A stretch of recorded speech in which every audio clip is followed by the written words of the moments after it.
Berikutnya katanya masuki kepada poin yang kedua. Sesuai dengan yang akan sampaikan, masing-masing abu sebagai pemateri adalah materi yang telah disiapkan.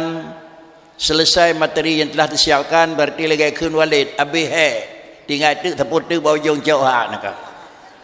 Para hadirin dan sidang jemaah yang terhormat. Lalu yang kedua yaitu bagaimana pengertian hadis berikut ini, la'anallahul muhallila wal muhallalalah. Dan yang kedua bagaimana ketentuan bakal kekalin pada harta wakaf. Salah satu daripada syarat adalah barang yang mauquf ante dimanfaat li si mauquf alih bi abihin. Yang maksud dengan bi abihin berlagi drawain atau kumpulan in mentang tapi kamu ubah bu. Inilah pengertian ketentuan kekalin. Halnya satu kaitan dengan masalah muhallil urace keun Cina buta. Yang kedua mikat dengan masalah wakaf dan mauquf bagaimana dalam hukum wakaf. Nyawa dua buah poin tersebut penjelasan akan disampaikan oleh ayah dicatrung. Dipersilakan dengan hormat. Assalamualaikum warahmatullahi wabarakatuh.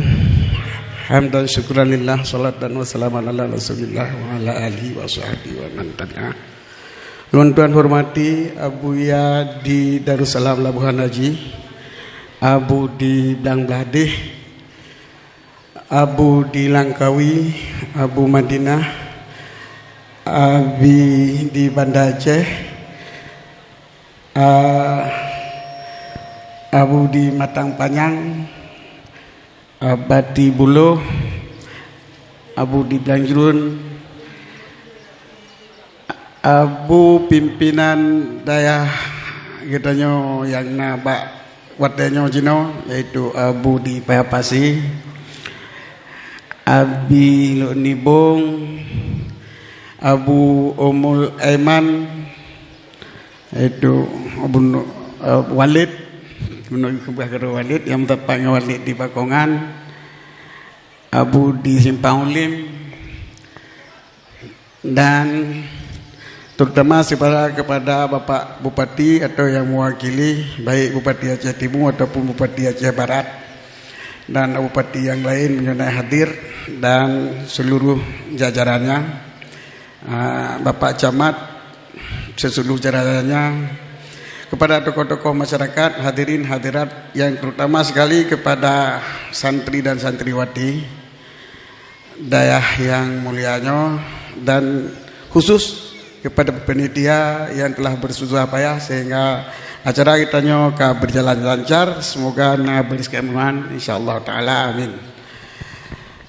Hadirin, sebagaimana kata dengan Abu di Belanjrun disampaikan balun tuan tentang pengertian hadis la'anallahul muhallila wal muhallalah. Jawaban ji menurut terbaca dalam kitab adalah Cina buta yang istilah Aceh hukum ji makruh menyo tanpa syarat di dalam akad.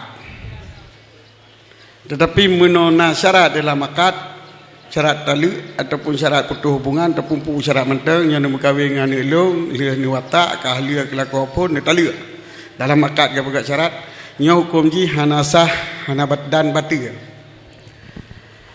Ilat dan pertama kata-kata la'ana dengan kata-kata muhallil itu dua pengertian. La'ana makna hakikat dan namanya majaz. La'ana muhallil pun makna hakikat dan makna majaz.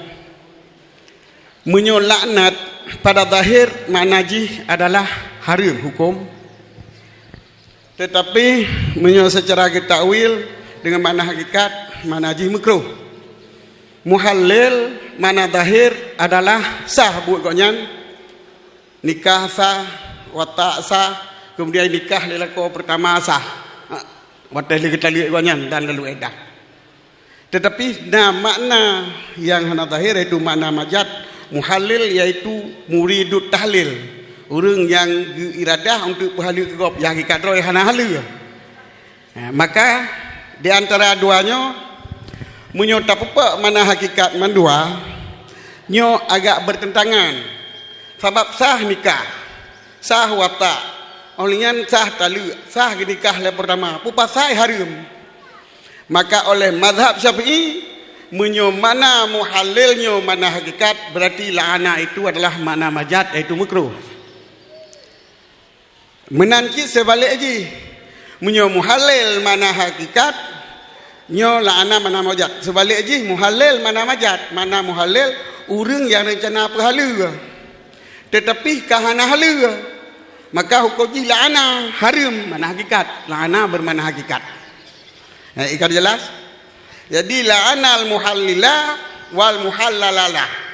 Haram bagi orang yang pegat rencana halia gop, iaitu dia menikah secara lamakat, yang haram hukum ji, yang laknat di sana. Makruh bagi orang yang pelaku halia kegop, pakai makruh lantaran sisatil umur, dia pegang kitab. Yang adalah pekerjaan yang hina, maka hukum ji makruh. Dan khurujan minal khilaf, lantaran na ulama pegah walaupun kitanya karena atas syarat lakat, tetapi nyan hansah karena la'ana dipakai makna zahir, hana dipakai makna majaz. Onan dila penjelasan dengan la'anallahul muhallila wal muhallalalah.